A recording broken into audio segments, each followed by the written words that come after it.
What we are doing is we're developing a catalyst reaction to help lower the resources needed to identify a piece of DNA.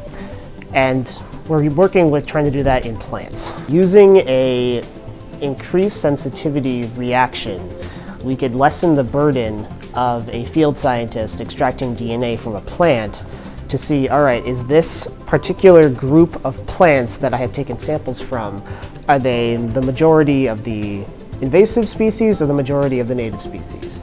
Then you put that on a plot grid over a large area and try to figure out, all right, this needs antibiotic treatment to preserve the plane, this needs, to be picked or to use some other herbicide to kill the plane. It's more of it's a species control. And I would say that warrants the fund because in the school itself, it's crossing multiple disciplines and notwithstanding other disciplines outside of, Edgewood's atmosphere or outside of, I really don't know where this could go.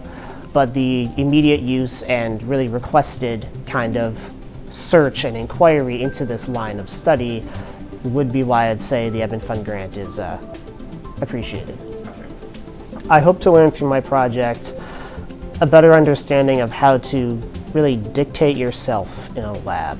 When you go into a chem lab, you have a very strict set of rules you need to follow to achieve a driven outcome, and you know what that outcome is supposed to be. Whereas in independent research, you know what you're shooting for, but you really don't know what you're going to get. And I'd rather do that in some way that enhances my own learning than to.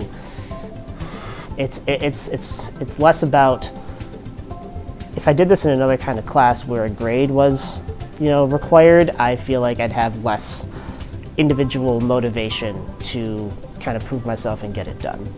So with this independent research project, it's really about me finding my own kind of process to elevate my understanding of both working with people, motivating myself to do something, and being independent in this kind of scientific pursuit.